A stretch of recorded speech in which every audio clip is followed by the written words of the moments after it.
ألف لام ميم. ذلك الكتاب لا ريب فيه هدى للمتقين الذين يؤمنون بالغيب ويقيمون الصلاة ومما رزقناهم ينفقون والذين يؤمنون بما أنزل إليك وما أنزل من قبلك وبالآخرة هم يوقنون أولئك على هدى من ربهم وأولئك هم المفلحون إن الذين كفروا سواء عليهم أأنذرتهم أم لم تنذرهم لا يؤمنون ختم الله على قلوبهم وعلى سمعهم وعلى أبصارهم غشاوة ولهم عذاب عظيم ومن الناس من يقول آمنا بالله وباليوم الآخر وما هم بمؤمنين يخادعون الله والذين آمنوا وما يخدعون إلا أنفسهم وما يشعرون في قلوبهم مرض فزادهم الله مرضا ولهم عذاب أليم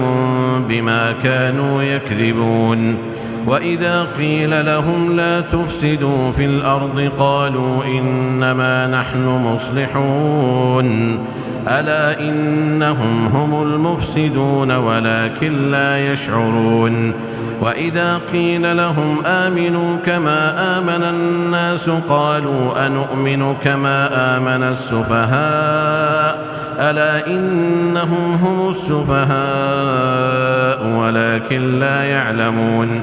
وإذا لقوا الذين آمنوا قالوا آمنا وإذا خلوا إلى شياطينهم قالوا إنا معكم إنما نحن مستهزئون الله يستهزئ بهم ويمدهم في طغيانهم يعمهون أولئك الذين اشتروا الضلالة بالهدى فما ربحت تجارتهم وما كانوا مهتدين مثلهم كمثل الذي استوقد نارا فلما أضاءت ما حوله ذهب الله بنورهم وتركهم في ظلمات لا يبصرون صم بكم عمي فهم لا يرجعون أو كصيب من السماء فيه ظلمات ورعد وبرق يجعلون أصابعهم في آذانهم من الصواعق حذر الموت والله محيط بالكافرين يكاد البرق يخطف أبصارهم كلما أضاء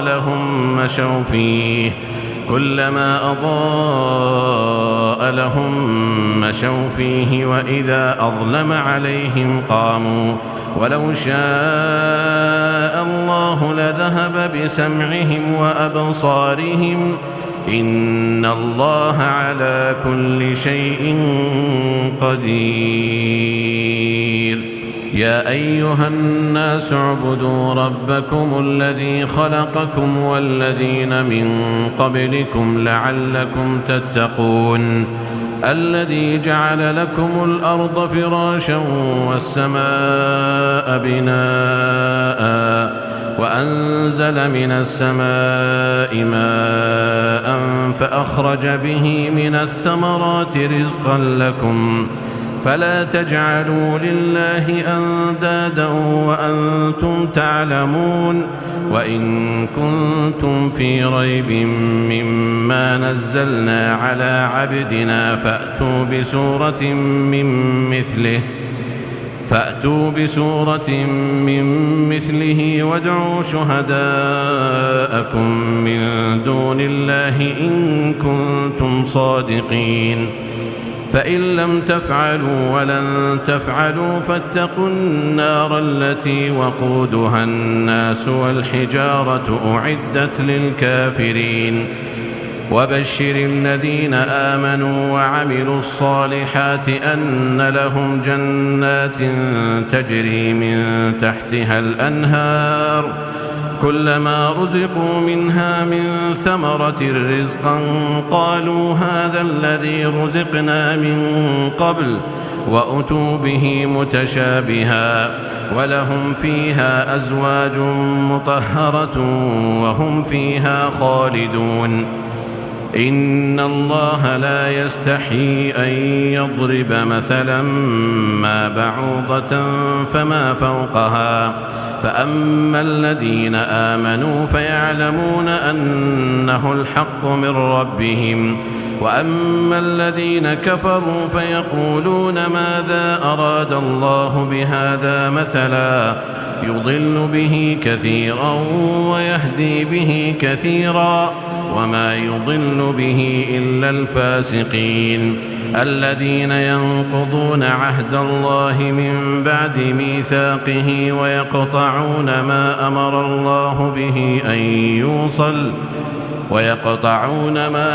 الله به أن يوصل ويفسدون في الأرض أولئك هم الخاسرون كيف تكفرون بالله وكنتم أمواتا فأحياكم ثم يميتكم ثم يحييكم ثم إليه ترجعون هو الذي خلق لكم ما في الأرض جميعا ثم استوى إلى السماء فسواهن 7 سماوات وهو بكل شيء عليم وإذ قال ربك للملائكة إني جاعل في الأرض خليفة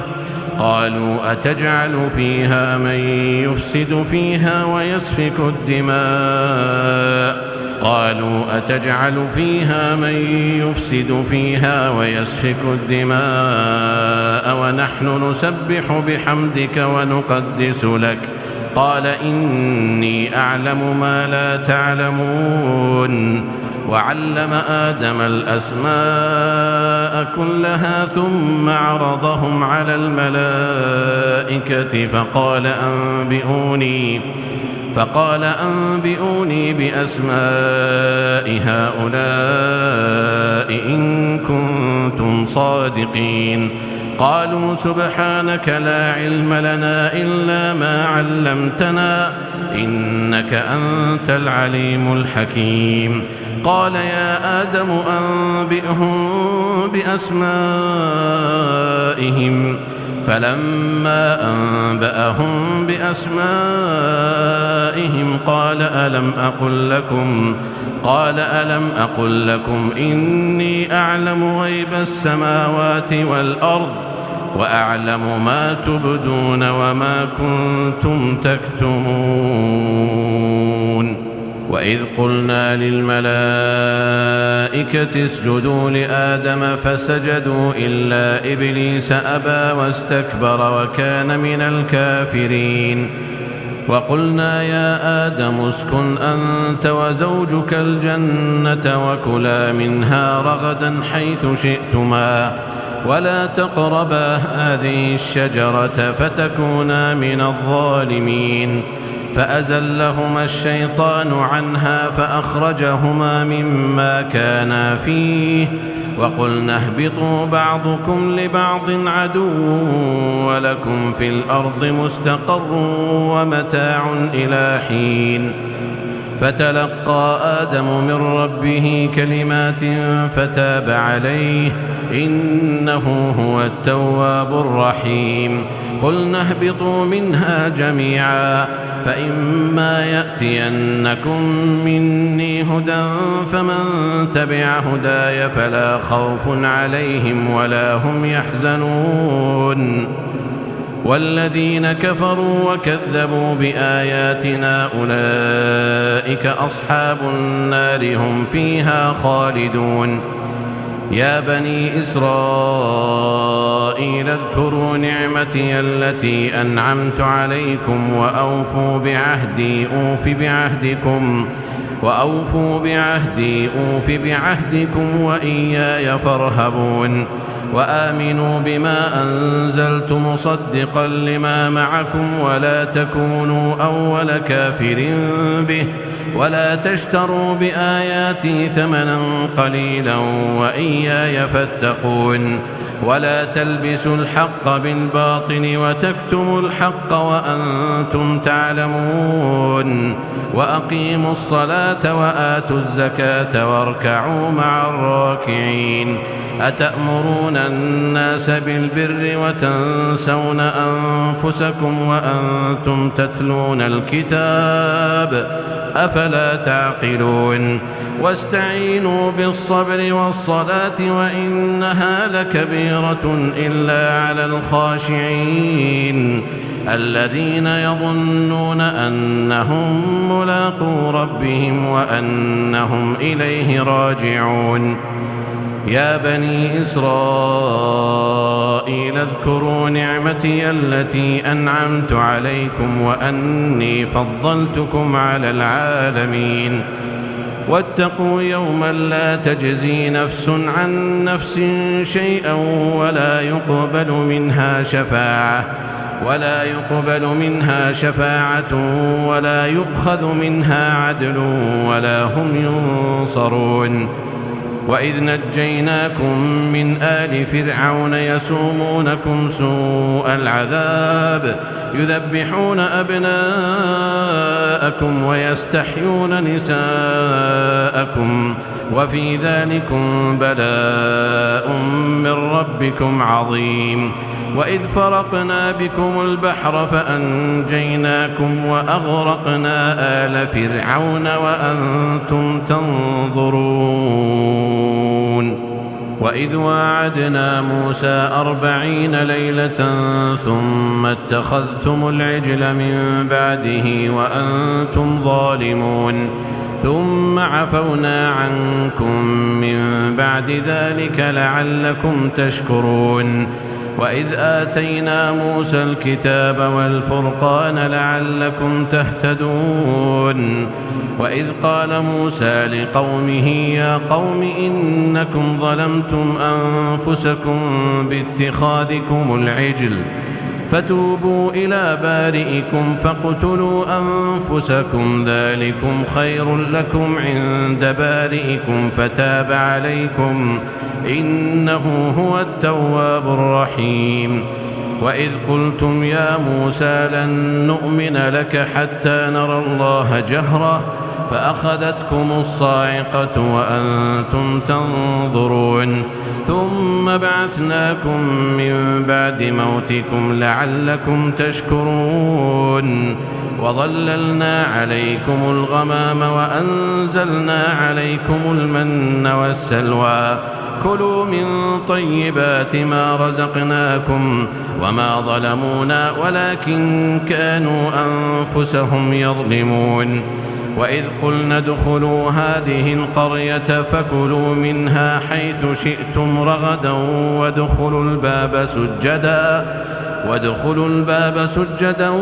وقولوا حطة نغفر لكم خطاياكم وسنزيد المحسنين. فبدل الذين ظلموا قولا غير الذي قيل لهم فأنزلنا على الذين ظلموا رجزا من السماء بما كانوا يفسقون. وإذ استسقى موسى لقومه فقلنا اضرب بعصاك الحجر فانفجرت منه 12 عينا قد علم كل أناس مشربهم كلوا واشربوا من رزق الله ولا تعثوا في الأرض مفسدين. وإذ قلتم يا موسى لن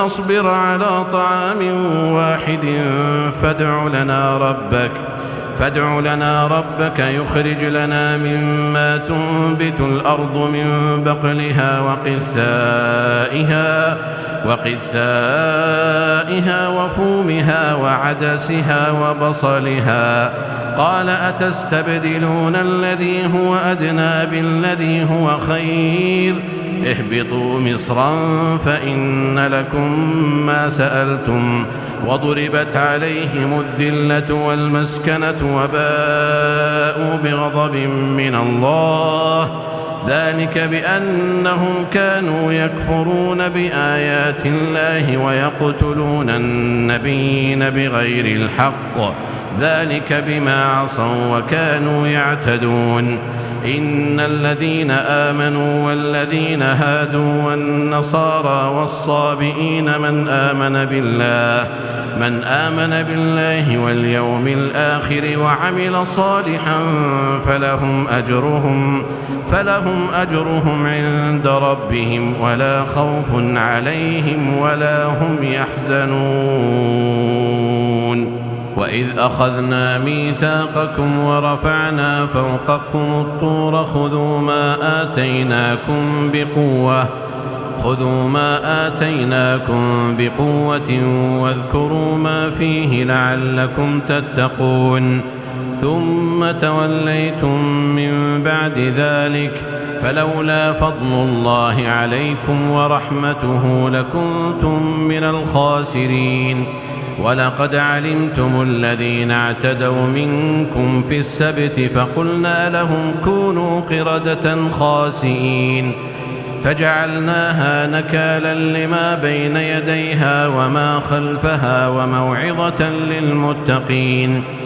وإذ قال موسى لقومه إن الله يأمركم أن تذبحوا بقرة قالوا أتتخذنا هزوا قال أعوذ بالله أن أكون من الجاهلين. قالوا ادع لنا ربك يبين لنا ما هي قال إنه يقول إنها بقرة لا فارض ولا بكر عوان بين ذلك فافعلوا ما تؤمرون. قالوا ادع لنا ربك يبين لنا ما لونها قال إنه يقول إنها بقرة صفراء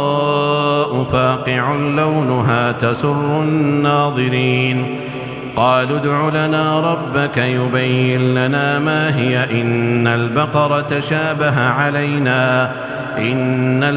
تشابه علينا وإنا إن شاء الله لمهتدون.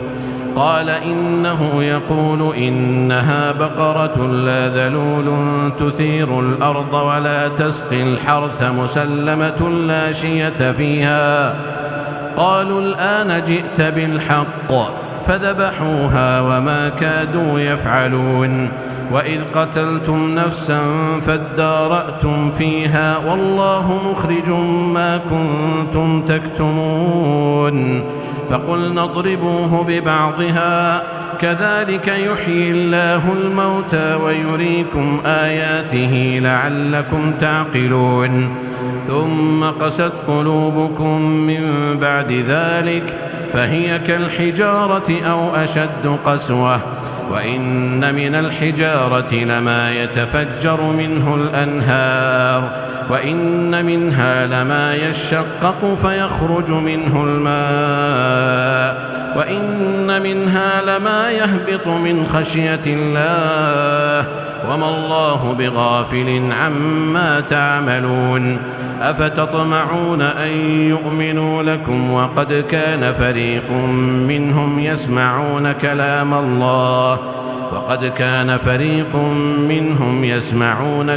الله ثم يحرفونه من بعد ما عقلوه وهم يعلمون. وإذا لقوا الذين آمنوا قالوا آمنا وإذا خلا بعضهم إلى بعض قالوا أتحدثونهم بما فتح الله عليكم قالوا أتحدثونهم بما فتح الله عليكم ليحاجوكم به عند ربكم أفلا تعقلون أولا يعلمون أن الله يعلم ما يسرون وما يعلنون ومنهم أميون لا يعلمون الكتاب إلا أماني وإن هم إلا يظنون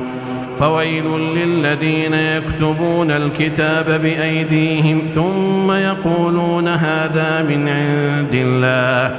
ثم يقولون هذا من عند الله ليشتروا به ثمنا قليلا فويل لهم مما كتبت أيديهم وويل لهم مما يكسبون وقالوا لن تمسنا النار إلا أياما معدودة قل أتخذتم عند الله عهدا فلن يخلف الله عهده أم تقولون على الله ما لا تعلمون بلى من كسب سيئة وأحاطت به خطيئته فأولئك أصحاب النار هم فيها خالدون والذين آمنوا وعملوا الصالحات أولئك أصحاب الجنة هم فيها خالدون وإذ أخذنا ميثاق بني إسرائيل لا تعبدون إلا الله وبالوالدين إحسانا وذي القربى واليتامى والمساكين وقولوا للناس حسنا وأقيموا الصلاة وآتوا الزكاة ثم توليتم إلا قليلا منكم وأنتم معرضون وإذ أخذنا ميثاقكم لا تسفكون دماءكم ولا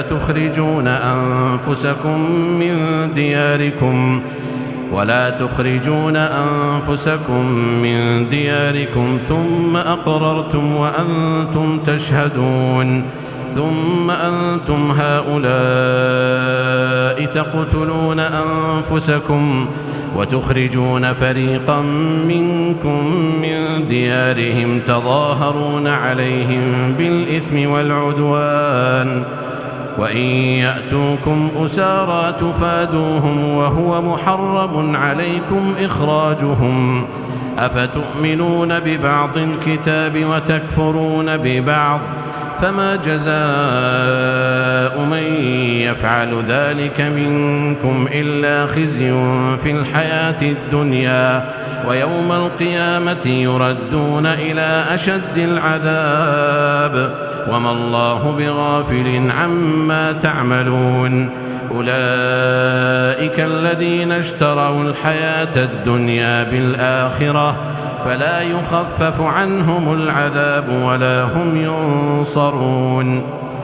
ولقد آتينا موسى الكتاب وقفينا من بعده بالرسل وآتينا عيسى ابن مريم البينات وأيدناه بروح القدس أفكلما جاءكم رسول بما لا تهوى أنفسكم استكبرتم ففريقا كذبتم وفريقا تقتلون وقالوا قلوبنا غلف بل لعنهم الله بكفرهم فقليلا ما يؤمنون ولما جاءهم كتاب من عند الله مصدق لما معهم وكانوا من قبل يستفتحون على الذين كفروا فلما جاءهم ما عرفوا كفروا به فلعنة الله على الكافرين بئس ما اشتروا به أنفسهم أن يكفروا بما أنزل الله بغيا أن ينزل الله من فضله على من يشاء من عباده فباءوا بغضب على غضب وللكافرين عذاب مهين وإذا قيل لهم آمنوا بما أنزل الله قالوا نؤمن بما أنزل علينا ويكفرون بما وراءه وهو الحق مصدقا لما معهم قل فلم تقتلون أنبياء الله من قبل إن كنتم مؤمنين ولقد جاءكم موسى بالبينات ثم اتخذتم العجل من بعده وأنتم ظالمون وإذ أخذنا ميثاقكم ورفعنا فوقكم الطور خذوا ما آتيناكم بقوة واسمعوا قالوا سمعنا وعصينا وأشربوا في قلوبهم العجل بكفرهم قل بئس ما يأمركم به إيمانكم إن كنتم مؤمنين قل إن كانت لكم الدار الآخرة عند الله خالصة من دون الناس فتمنوا الموت إن كنتم صادقين ولن يتمنوه أبدا بما قدمت أيديهم والله عليم بالظالمين ولتجدنهم أحرص الناس على حياة ومن الذين أشركوا يود أحدهم لو يعمر 1000 سنة وما هو بمزحزحه من العذاب أن يعمر والله بصير بما يعملون قل من كان عدوا لجبريل فإنه نزله على قلبك بإذن الله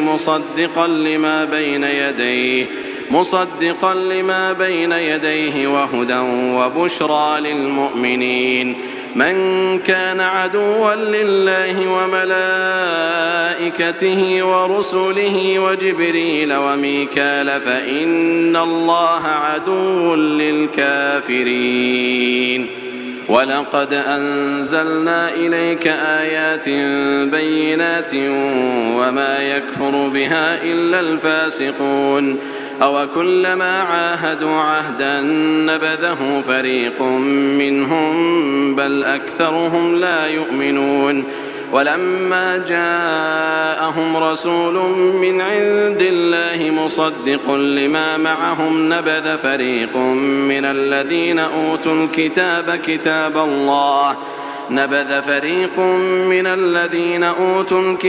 كتاب الله وراء ظهورهم كأنهم لا يعلمون واتبعوا ما تتلو الشياطين على ملك سليمان وما كفر سليمان ولكن الشياطين كفروا يعلمون الناس السحر وما أنزل على الملكين ببابل هاروت وماروت وما يعلمان من أحد حتى يقولا إنما نحن فتنة فلا تكفر فيتعلمون منهما ما يفرقون به بين المرء وزوجه وما هم بضارين به من أحد إلا بإذن الله ويتعلمون ما يضرهم ولا ينفعهم ولقد علموا لمن اشتراه ما له في الآخرة من خلاق ولبئس ما شروا به أنفسهم لو كانوا يعلمون ولو أنهم آمنوا واتقوا لمثوبة من عند الله خير لو كانوا يعلمون يا أيها الذين آمنوا لا تقولوا راعنا وقولوا انظرنا واسمعوا وللكافرين عذاب أليم ما يود الذين كفروا من أهل الكتاب ولا المشركين أن ينزل عليكم من خير من ربكم والله يختص برحمته من يشاء والله ذو الفضل العظيم ما ننسخ من آية أو ننسها نأت بخير منها أو مثلها ألم تعلم أن الله على كل شيء قدير ألم تعلم أن الله له ملك السماوات والأرض وما لكم من دون الله من ولي ولا نصير. أم تريدون أن تسألوا رسولكم كما سئل موسى من قبل ومن يتبدل الكفر بالإيمان فقد ضل سواء السبيل. ود كثير من أهل الكتاب لو يردونكم من بعد إيمانكم كفارا حسدا من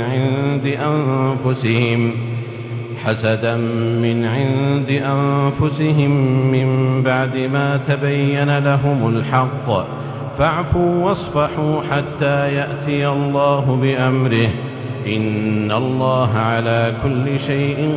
قدير. وأقيموا الصلاة وآتوا الزكاة وما تقدموا لأنفسكم من خير تجدوه عند الله إن الله بما تعملون بصير. وقالوا لن يدخل الجنة إلا من كان هودا أو نصارى تلك أمانيهم قل هاتوا برهانكم إن كنتم صادقين. بلى من أسلم وجهه لله وهو محسن فله أجره عند ربه ولا خوف عليهم ولا هم يحزنون. وقالت اليهود ليست النصارى على شيء وقالت النصارى ليست اليهود على شيء وهم يتلون الكتاب كذلك قال الذين لا يعلمون مثل قولهم فالله يحكم بينهم يوم القيامة فيما كانوا فيه يختلفون. ومن أظلم ممن منع مساجد الله أن يذكر فيها اسمه وسعى في خرابها أولئك ما كان لهم أن يدخلوها إلا خائفين لهم في الدنيا خزي ولهم في الآخرة عذاب عظيم. ولله المشرق والمغرب فأينما تولوا فثم وجه الله إن الله واسع عليم. وقالوا اتخذ الله ولدا سبحانه بل له ما في السماوات والأرض كل له قانتون. بديع السماوات والأرض وإذا قضى أمرا فإنما يقول له كن فيكون. وقال الذين لا يعلمون لولا يكلمنا الله أو تأتينا آية كذلك قال الذين من قبلهم مثل قولهم تشابهت قلوبهم قد بينا الآيات لقوم يوقنون. إنا أرسلناك بالحق بشيرا ونذيرا ولا تسأل عن أصحاب الجحيم. ولن ترضى عنك اليهود ولا النصارى حتى تتبع ملتهم قل إن هدى الله هو الهدى ولئن اتبعت أهواءهم بعد الذي جاءك من العلم ما لك من الله من ولي ولا نصير. الذين آتيناهم الكتاب يتلونه حق تلاوته أولئك يؤمنون به ومن يكفر به فأولئك هم الخاسرون. يا بني إسرائيل اذكروا نعمتي التي أنعمت عليكم وأني فضلتكم على العالمين. واتقوا يوما لا تجزي نفس عن نفس شيئا ولا يقبل منها عدل ولا تنفعها شفاعة ولا هم ينصرون. وإذ ابتلى إبراهيم ربه بكلمات قال إني جاعلك للناس إماما قال ومن ذريتي قال لا ينال عهد الظالمين وإذ جعلنا البيت مثابة للناس وأمنا واتخذوا من مقام إبراهيم مصلى وعهدنا إلى إبراهيم وإسماعيل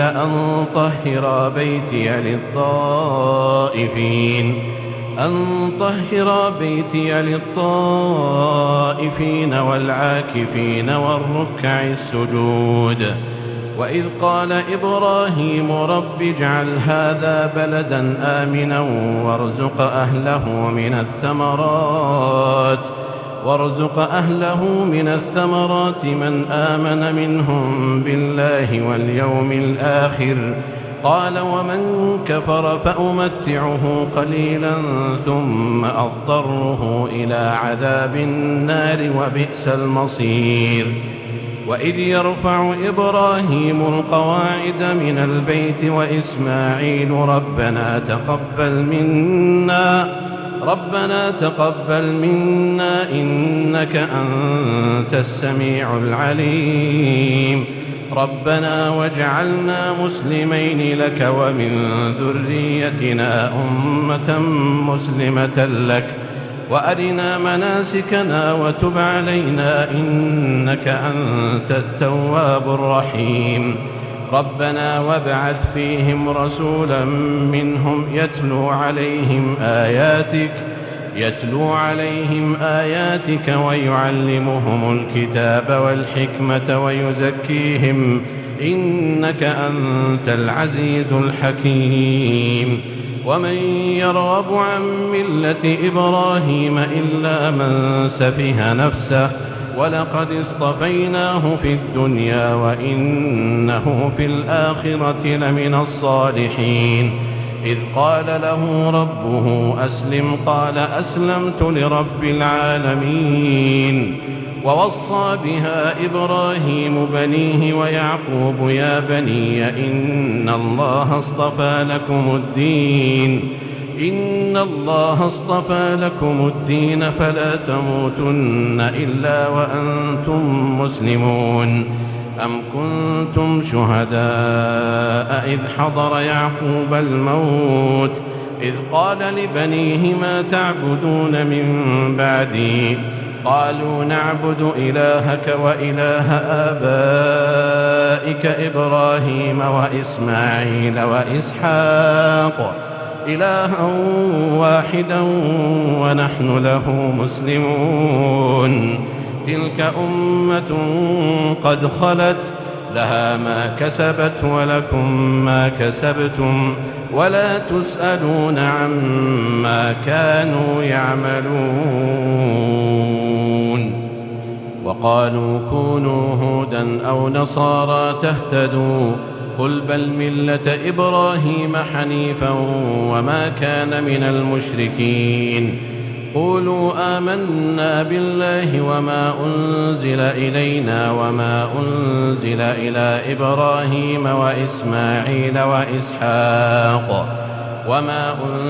إلى إبراهيم وإسماعيل وإسحاق ويعقوب والأسباط وما أوتي موسى وعيسى وما أوتي النبيون من ربهم لا نفرق بين أحد منهم ونحن له مسلمون فإن آمنوا بمثل ما آمنتم به فقد اهتدوا وإن تولوا فإنما هم في شقاق فسيكفيكهم الله وهو السميع العليم صبغة الله ومن أحسن من الله صبغة ونحن له عابدون قل أتحاجوننا في الله وهو ربنا وربكم ولنا أعمالنا ولكم أعمالكم ونحن له مخلصون أم تقولون إن إبراهيم وإسماعيل وإسحاق ويعقوب والأسباط كانوا هودا أو نصارى قل أأنتم أعلم أم الله ومن أظلم ممن كتم شهادة عنده من الله وما الله بغافل عما تعملون تلك أمة قد خلت لها ما كسبت ولكم ما كسبتم ولا تسألون عما كانوا يعملون سيقول السفهاء من الناس ما ولاهم عن قبلتهم التي كانوا عليها قل لله المشرق والمغرب يهدي من يشاء إلى صراط مستقيم وكذلك جعلناكم أمة وسطا لتكونوا شهداء على الناس ويكون الرسول عليكم شهيدا وما جعلنا القبلة التي كنت عليها إلا لنعلم من يتبع الرسول ممن ينقلب على عقبيه وإن كانت لكبيرة إلا على الذين هدى الله وما كان الله ليضيع إيمانكم إن الله بالناس لرؤوف رحيم قد نرى تقلب وجهك في السماء فلنولينك قبلة ترضاها فول وجهك شطر المسجد الحرام وحيث ما كنتم فولوا وجوهكم شطره وإن الذين أوتوا الكتاب ليعلمون أنه الحق من ربهم وما الله بغافل عما يعملون ولئن أتيت الذين أوتوا الكتاب بكل آية ما تبعوا قبلتك وما أنت بتابع قبلتهم وما بعضهم بتابع قبلة بعض ولئن اتبعت أهواءهم من بعد ما جاءك من العلم إنك إذا لمن الظالمين الذين آتيناهم الكتاب يعرفونه كما يعرفون أبناءهم وإن فريقا منهم ليكتمون الحق وهم يعلمون الحق من ربك فلا تكونن من الممترين ولكل وجهة هو موليها فاستبقوا الخيرات أينما تكونوا يأت بكم الله جميعا إن الله على كل شيء قدير ومن حيث خرجت فول وجهك شطر المسجد الحرام وإنه للحق من ربك وما الله بغافل عما تعملون ومن حيث خرجت فول وجهك شطر المسجد الحرام وحيث ما كنتم فولوا وجوهكم شطره لئلا يكون للناس عليكم حجة إلا الذين ظلموا منهم لئلا يكون للناس عليكم حجة إلا الذين ظلموا منهم فلا تخشوهم واخشوني ولأتم نعمتي عليكم ولعلكم تهتدون كما أرسلنا فيكم رسولا منكم يتلو عليكم آياتنا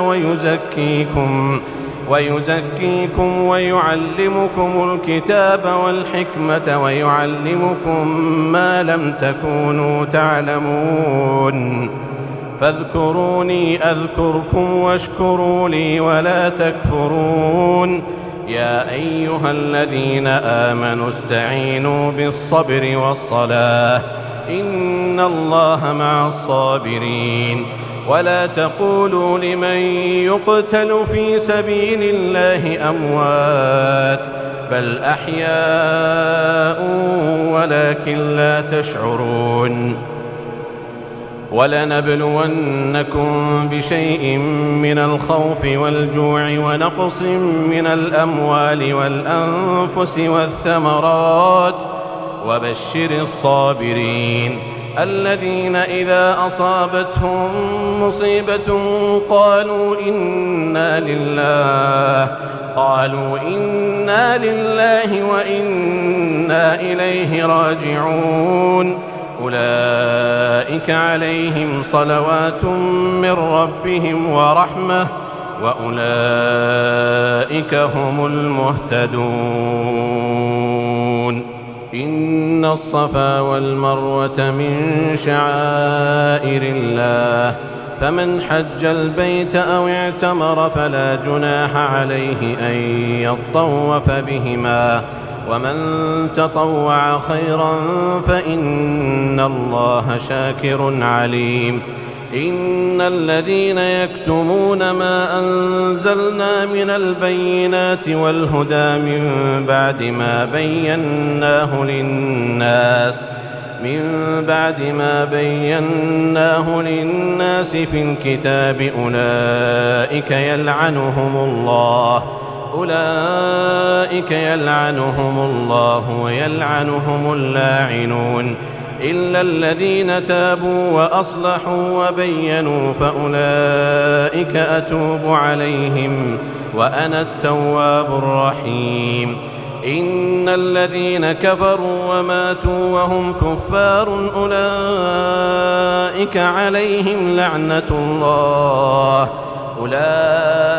عليهم لعنة الله والملائكة والناس أجمعين خالدين فيها لا يخفف عنهم العذاب ولا هم ينظرون وإلهكم إله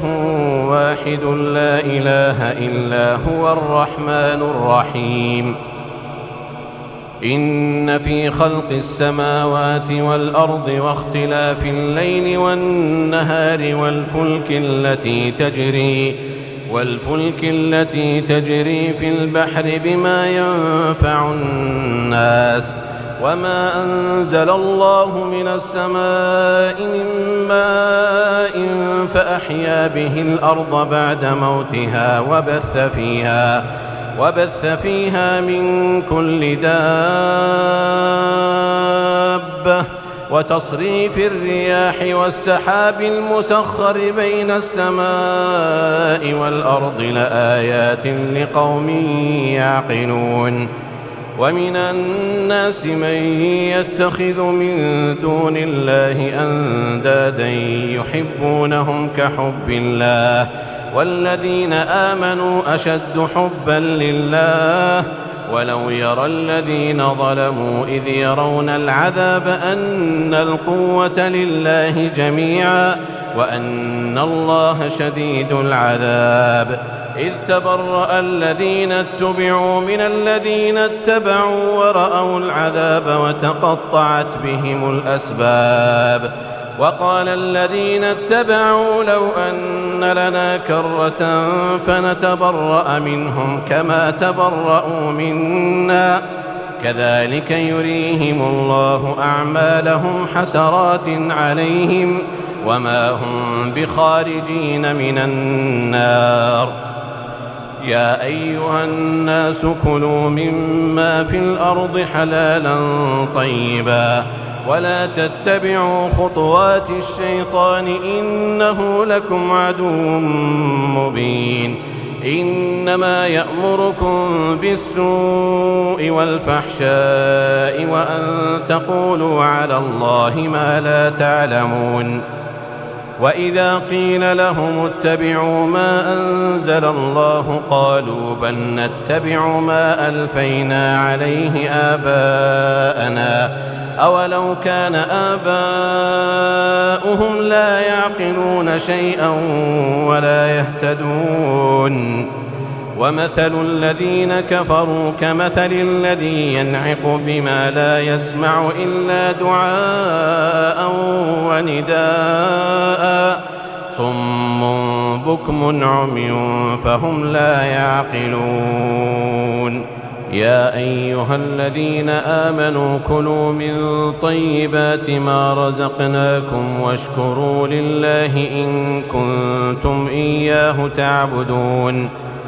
إنما حرم عليكم الميتة والدم ولحم الخنزير وما أهل به لغير الله فمن اضطر غير باغ ولا عاد فلا إثم عليه إن الله غفور رحيم إن الذين يكتمون ما أنزل الله من الكتاب ويشترون به ثمنا قليلا أولئك ما يأكلون في بطونهم إلا النار ولا يكلمهم الله يوم القيامة ولا يزكيهم ولهم عذاب أليم أولئك الذين اشتروا الضلالة بالهدى والعذاب بالمغفرة فما أصبرهم على النار ذلك بأن الله نزل الكتاب بالحق وإن الذين اختلفوا في الكتاب لفي شقاق بعيد ليس البر أن تولوا وجوهكم قبل المشرق والمغرب ولكن البر من آمن بالله واليوم الآخر والملائكة والكتاب والنبيين وآتى المال على حبه ذوي القربى واليتامى والمساكين وابن السبيل والسائلين وفي الرقاب وأقام الصلاة وآتى الزكاة والموفون بعهدهم إذا عاهدوا والصابرين في البأساء والضراء وحين البأس أولئك الذين صدقوا وأولئك هم المتقون يا أيها الذين آمنوا كتب عليكم القصاص في القتلى الحر بالحر والعبد بالعبد والأنثى بالأنثى فمن عفي له من أخيه شيء فاتباع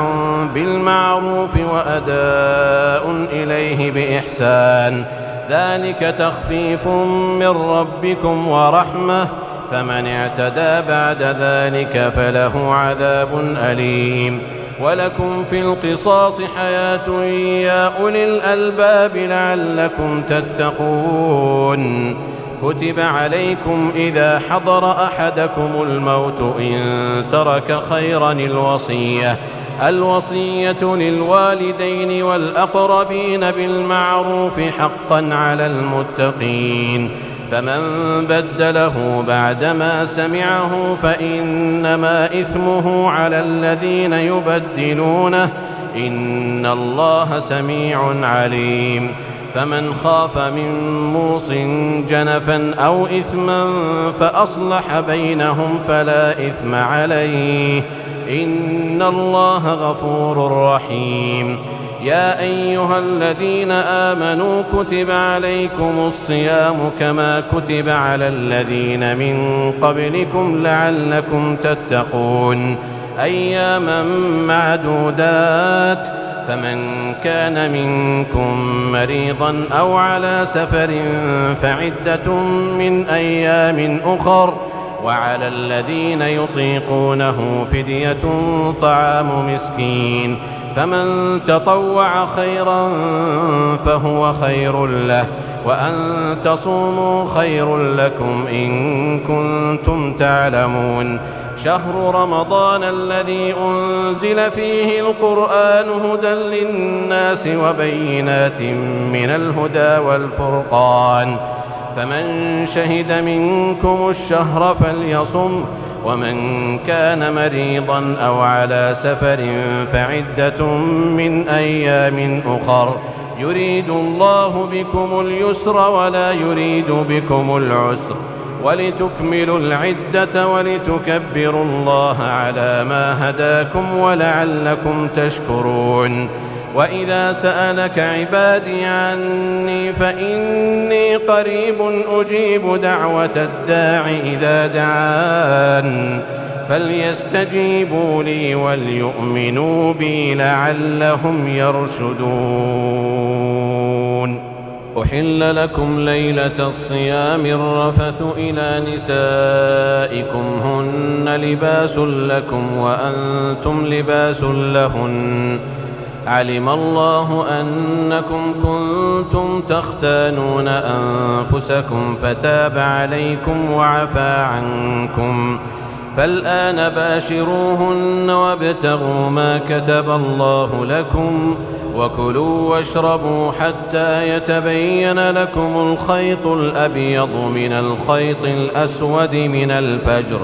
ثم أتموا الصيام إلى الليل ولا تباشروهن وأنتم عاكفون في المساجد تلك حدود الله فلا تقربوها كذلك يبين الله آياته للناس لعلهم يتقون.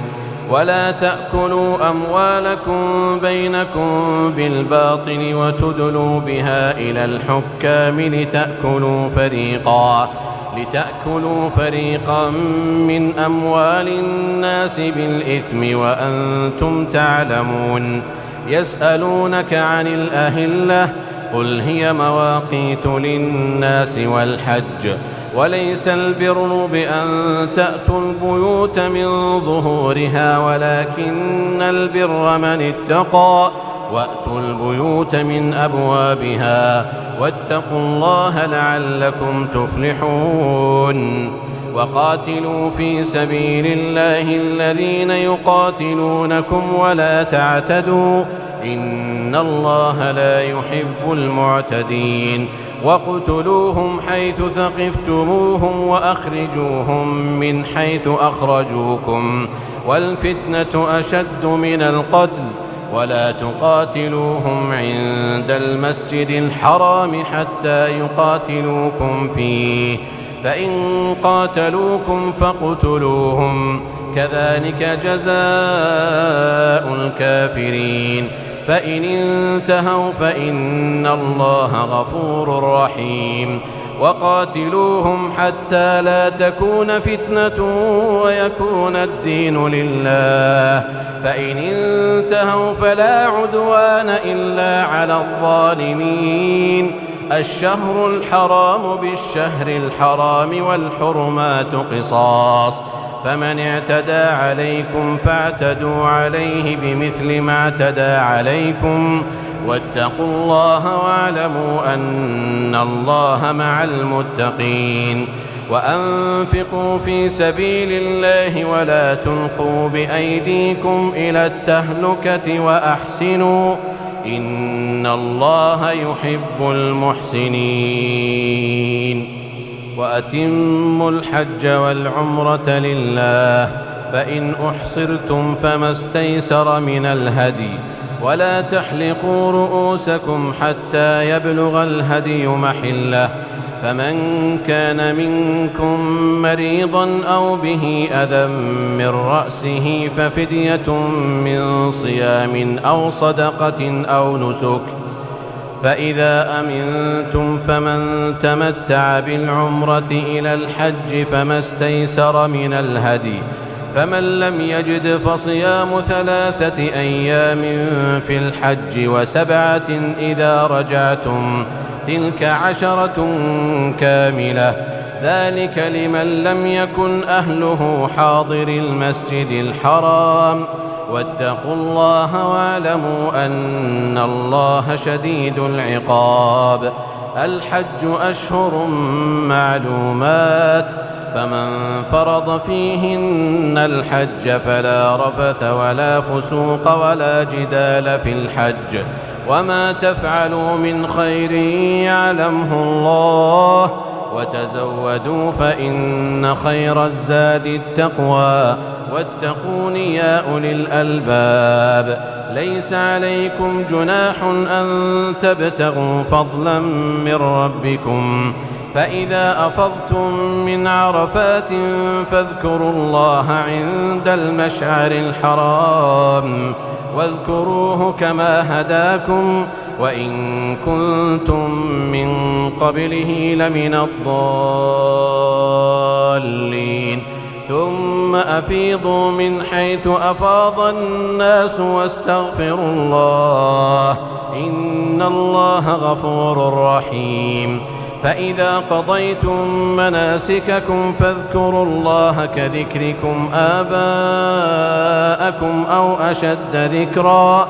فمن الناس من يقول ربنا آتنا في الدنيا وما له في الآخرة من خلاق ومنهم من يقول ربنا آتنا في الدنيا حسنة وفي الآخرة حسنة وقنا عذاب النار أولئك لهم نصيب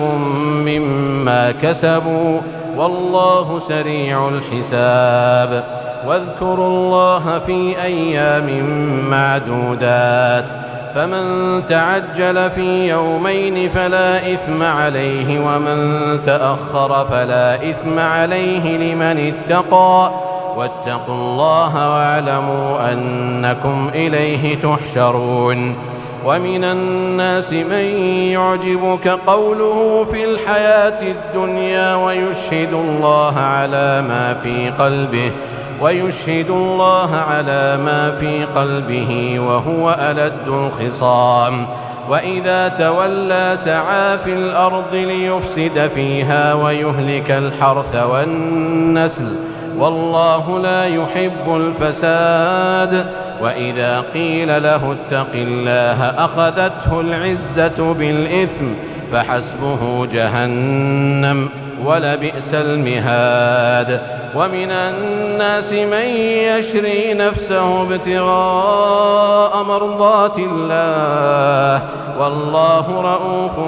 بالعباد يا أيها الذين آمنوا ادخلوا في السلم كافة ولا تتبعوا خطوات الشيطان إنه لكم عدو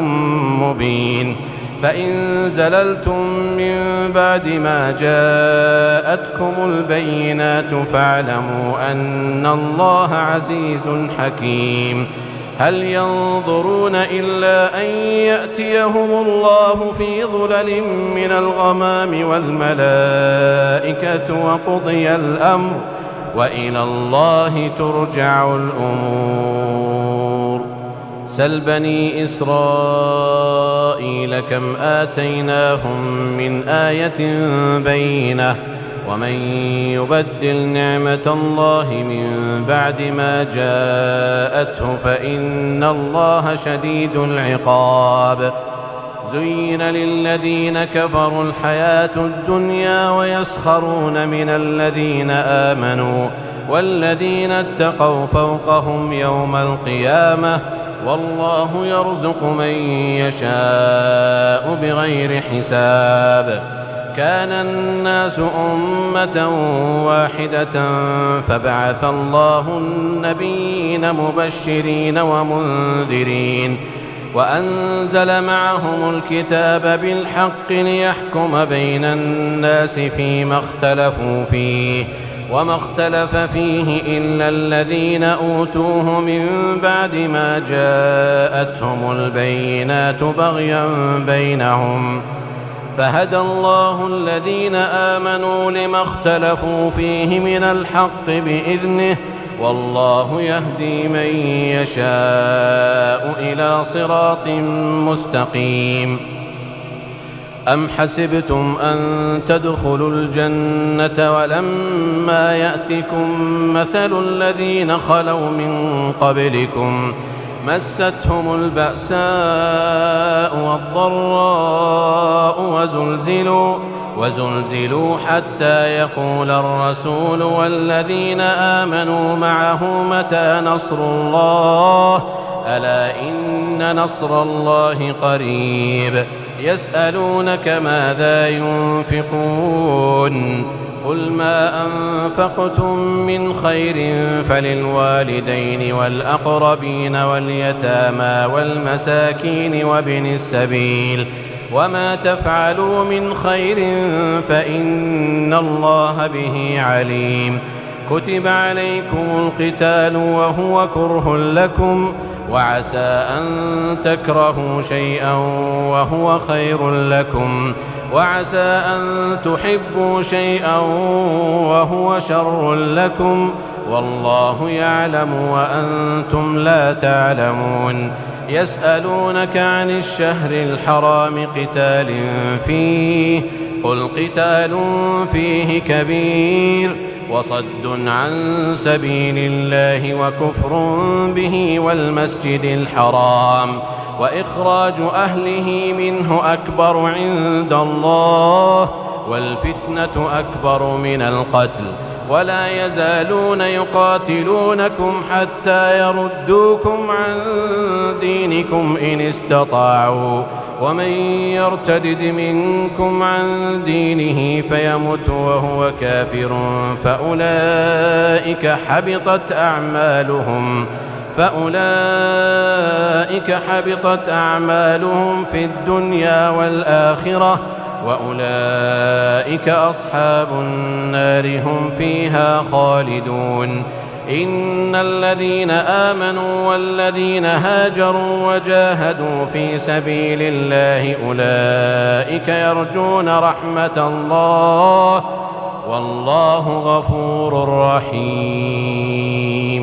يسألونك عن الخمر والميسر قل فيهما إثم كبير ومنافع للناس وإثمهما أكبر من نفعهما ويسألونك ماذا ينفقون قل العفو كذلك يبين الله لكم الآيات لعلكم تتفكرون في الدنيا والآخرة ويسألونك عن اليتامى قل إصلاح لهم خير وإن تخالطوهم فإخوانكم والله يعلم المفسد من المصلح ولو شاء الله لأعنتكم إن الله عزيز حكيم ولا تنكحوا المشركات حتى يؤمن ولأمة مؤمنة خير من مشركة ولو أعجبتكم ولا تنكحوا المشركين حتى يؤمنوا ولعبد مؤمن خير من مشرك ولو أعجبكم أولئك يدعون إلى النار والله يدعو إلى الجنة والمغفرة بإذنه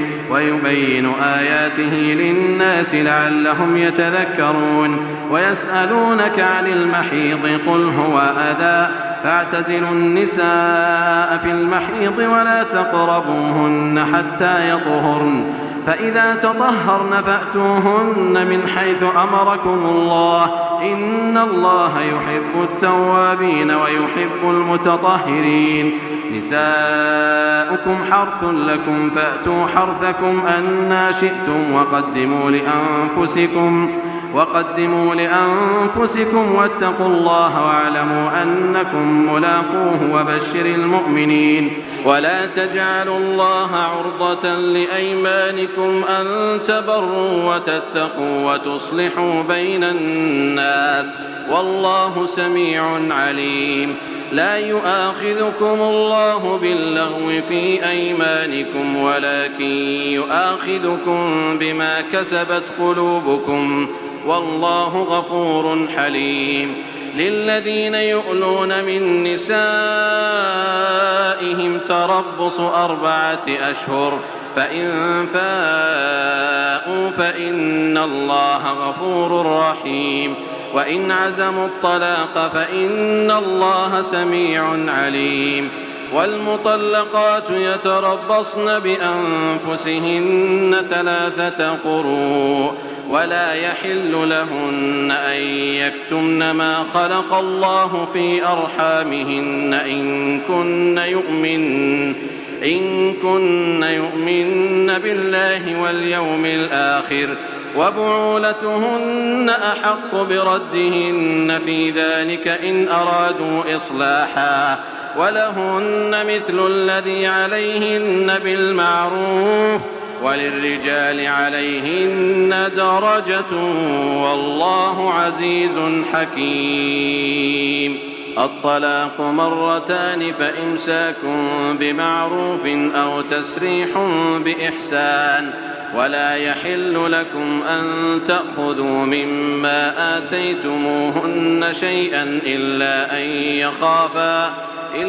أن يخافا ألا يقيما حدود الله، فإن خفتم ألا يقيما حدود الله فلا جناح عليهما فيما افتدت به، تلك حدود الله فلا تعتدوها، ومن يتعد حدود الله فأولئك هم الظالمون. فإن طلقها فلا تحل له من بعد حتى تنكح زوجا غيره، فإن طلقها فلا جناح عليهما أن يتراجعا إن ظنا أن يقيما حدود الله، وتلك حدود الله يبينها لقوم يعلمون. وإذا طلقتم النساء فبلغن أجلهن فأمسكوهن بمعروف أو سرحوهن بمعروف، ولا تمسكوهن ضرارا لتعتدوا، ومن يفعل ذلك فقد ظلم نفسه. ولا تتخذوا آيات الله هزوا، واذكروا نعمة الله عليكم وما أنزل عليكم من الكتاب والحكمة يعظكم به، واتقوا الله واعلموا أن الله بكل شيء عليم. وإذا طلقتم النساء فبلغن أجلهن فلا تعضلوهن أن ينكحن أزواجهن إذا تراضوا بينهم بالمعروف، ذلك يوعظ به من كان منكم يؤمن بالله واليوم الآخر، ذلكم أزكى لكم وأطهر، والله يعلم وأنتم لا تعلمون. والوالدات يرضعن أولادهن حولين كاملين لمن أراد أن يتم الرضاعة، وعلى المولود له رزقهن وكسوتهن بالمعروف، لا تكلف نفس إلا وسعها، لا تضار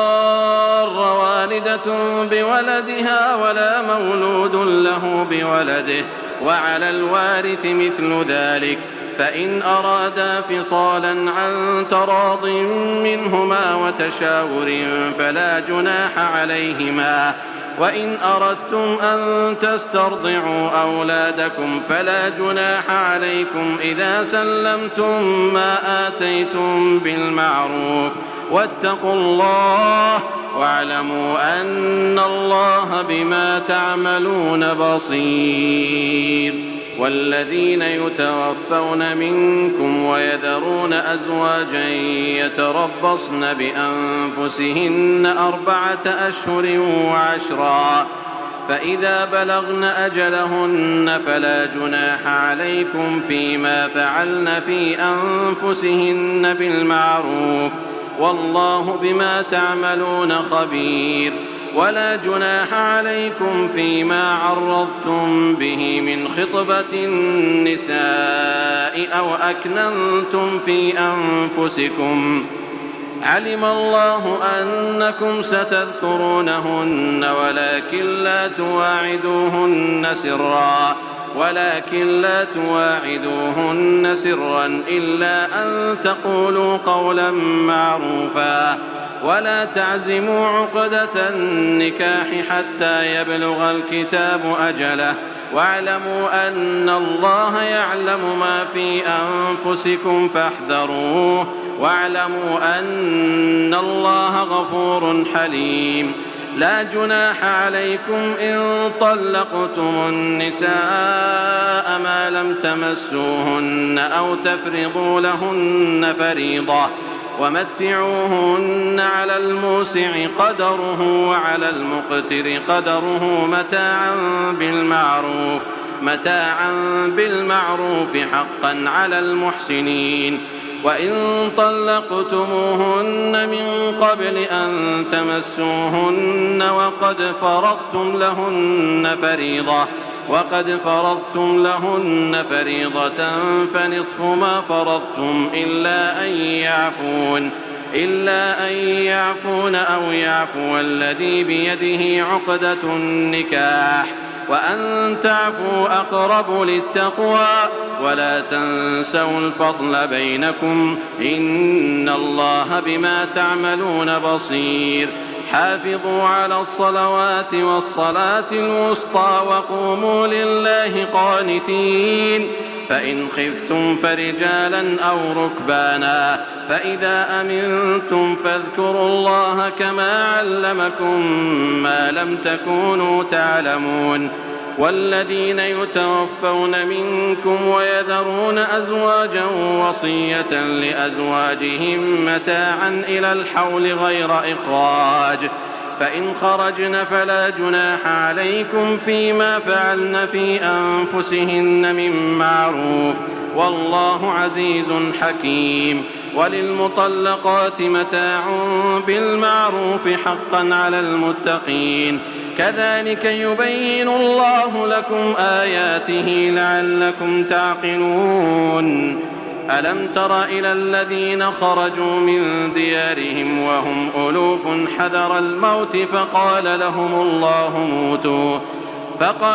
الله موتوا ثم أحياهم إن الله لذو فضل على الناس ولكن أكثر الناس لا يشكرون. وقاتلوا في سبيل الله واعلموا أن الله سميع عليم. من ذا الذي يقرض الله قرضا حسنا فيضاعفه له أضعافا كثيرة والله يقبض ويبسط وإليه ترجعون. ألم تر إلى الملأ من بني إسرائيل من بعد موسى إذ قالوا لنبي لهم ابعث لنا ملكا نقاتل في سبيل الله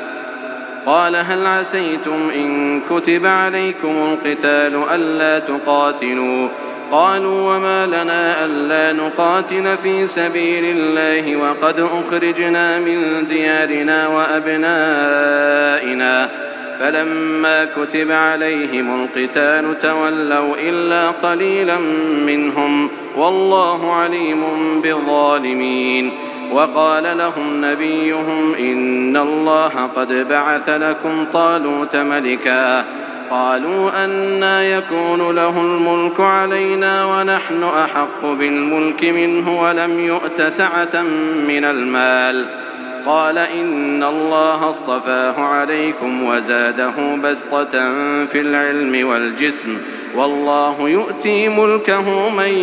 يشاء والله واسع عليم. وقال لهم نبيهم إن آية ملكه أن يأتيكم التابوت فيه سكينة من ربكم وبقية مما ترك آل موسى وآل هارون تحمله الملائكة إن في ذلك لآية لكم إن كنتم مؤمنين. فلما فصل طالوت بالجنود قال إن الله مبتليكم بنهر فمن شرب منه فليس مني ومن لم يطعمه فإنه مني إلا من اغترف غرفة بيده فشربوا منه إلا قليلا منهم فلما جاوزه هو والذين آمنوا معه قالوا لا طاقة لنا اليوم بجالوت وجنوده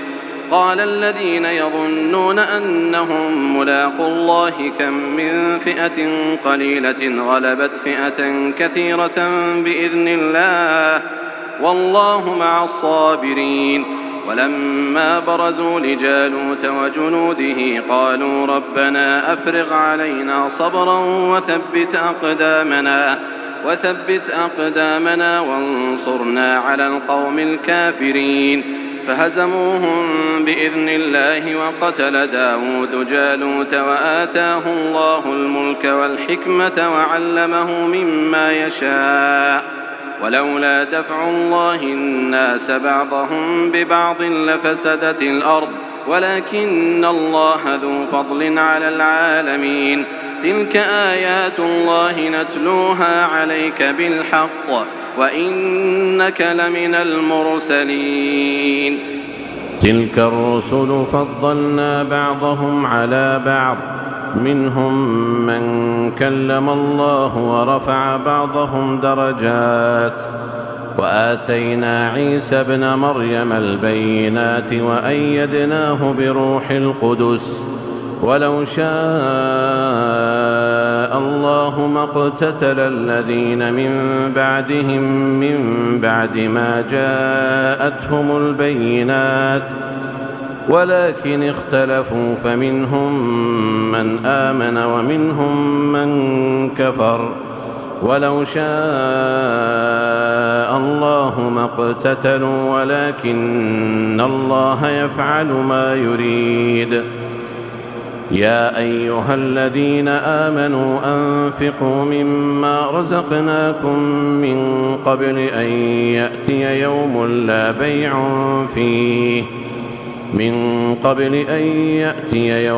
لا بيع فيه ولا خلة ولا شفاعة والكافرون هم الظالمون. الله لا إله إلا هو الحي القيوم لا تأخذه سنة ولا نوم له ما في السماوات وما في الأرض من ذا الذي يشفع عنده إلا بإذنه يعلم ما بين أيديهم وما خلفهم ولا يحيطون بشيء من علمه إلا بما شاء وسع كرسيه السماوات والأرض ولا يؤوده حفظهما وهو العلي العظيم. لا إكراه في الدين قد تبين الرشد من الغي فمن يكفر بالطاغوت ويؤمن بالله فقد استمسك بالعروة الوثقى لا انفصام لها والله سميع عليم. الله ولي الذين آمنوا يخرجهم من الظلمات إلى النور والذين كفروا أولياؤهم الطاغوت يخرجونهم من النور إلى الظلمات أولئك أصحاب النار هم فيها خالدون. ألم تر إلى الذي حاج إبراهيم في ربه أن آتاه الله الملك إذ قال إبراهيم ربي الذي يحيي ويميت قال أنا أحيي وأميت قال إبراهيم فإن الله يأتي بالشمس من المشرق فأت بها من المغرب فبهت الذي كفر والله لا يهدي القوم الظالمين. أو كالذي مر على قرية وهي خاوية على عروشها قال أنى يحيي هذه الله بعد موتها فأماته الله 100 عام ثم بعثه قال كم لبثت قال لبثت يوما قال كم لبثت قال لبثت يوما أو بعض يوم قال بل لبثت 100 عام فانظر إلى طعامك وشرابك لم يتسنه وانظر إلى حمارك ولنجعلك آية للناس وانظر إلى العظام كيف ننشزها ثم نكسوها لحما فلما تبين له قال أعلم أن الله على كل شيء قدير. وإذ قال إبراهيم رب أرني كيف تحيي الموتى قال أولم تؤمن قال بلى ولكن ليطمئن قلبي قال فخذ 4 من الطير فصرهن إليك ثم اجعل على كل جبل منهن جزءا ثم ادعهن يأتينك سعيا واعلم أن الله عزيز حكيم. مثل الذين ينفقون أموالهم في سبيل الله كمثل حبة أنبتت 7 سنابل في كل سنبلة 100 حبة، والله يضاعف لمن يشاء، والله واسع عليم. الذين ينفقون أموالهم في سبيل الله ثم لا يتبعون ما أنفقوا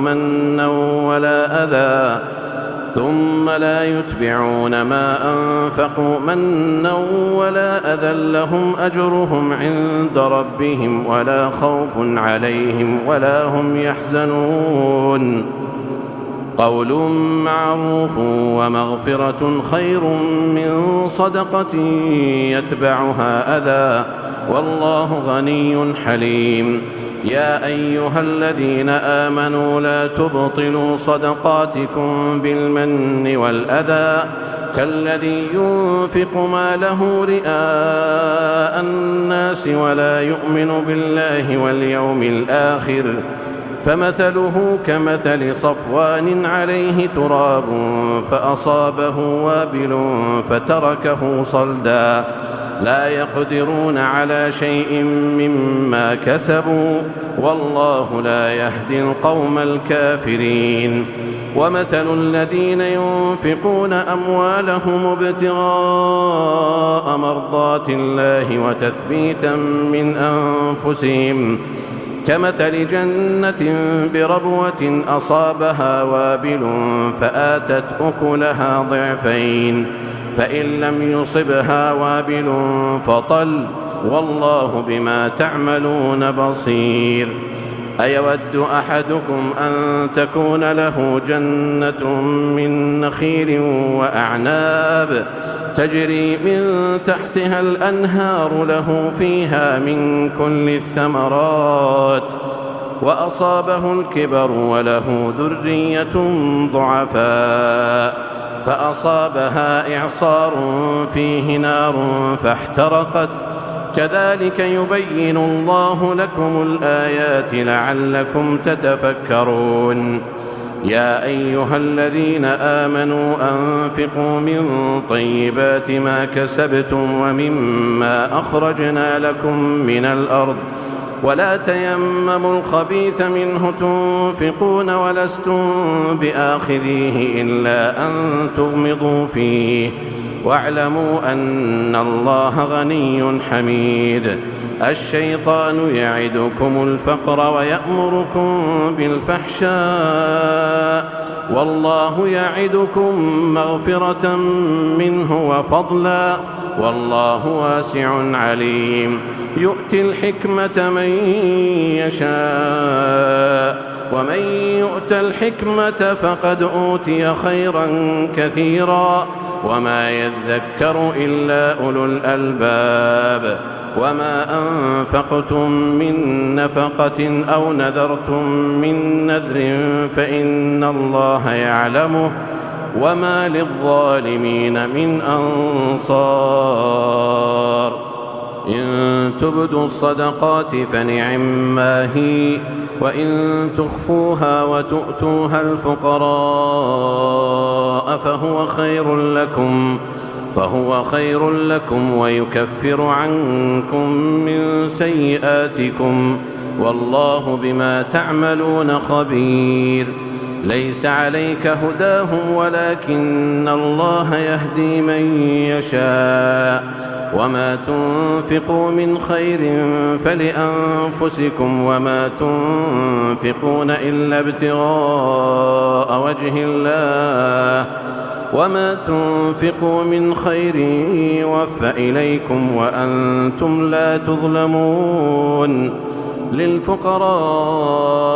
الذين أحصروا في سبيل الله لا يستطيعون ضربا في الأرض يحسبهم الجاهل أغنياء من التعفف،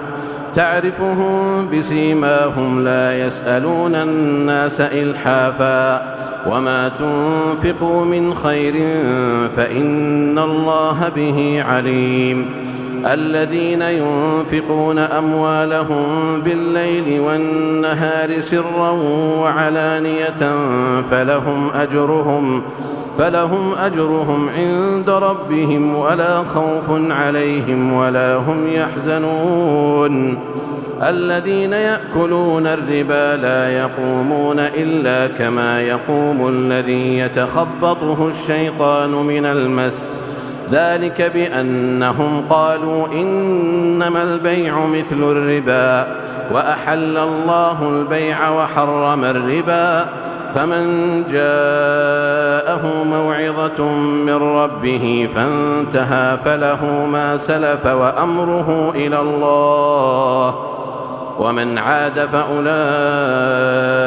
أصحاب النار هم فيها خالدون يمحق الله الربا ويربي الصدقات والله لا يحب كل كفار أثيم إن الذين آمنوا وعملوا الصالحات وأقاموا الصلاة وآتوا الزكاة لهم أجرهم عند ربهم ولا خوف عليهم ولا هم يحزنون يا أيها الذين آمنوا اتقوا الله وذروا ما بقي من الربا إن كنتم مؤمنين فإن لم تفعلوا فأذنوا بحرب من الله ورسوله وإن تبتم فلكم رؤوس أموالكم لا تظلمون ولا تظلمون وإن كان ذو عسرة فنظرة إلى ميسرة وأن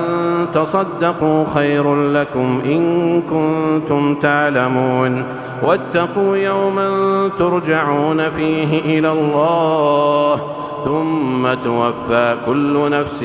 ما كسبت وهم لا يظلمون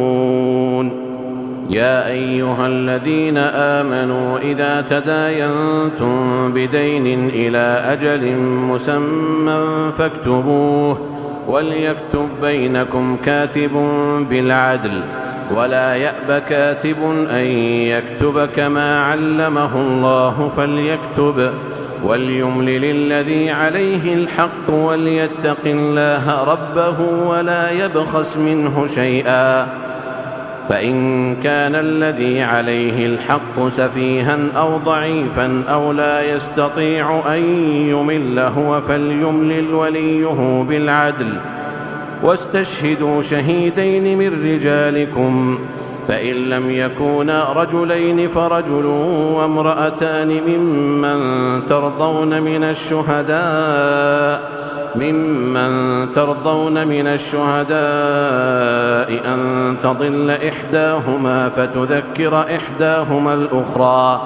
ولا يأبى الشهداء إذا ما دعوا ولا تسأموا أن تكتبوه صغيرا أو كبيرا إلى أجله ذلكم أقسط عند الله وأقوم للشهادة وأدنى ألا ترتابوا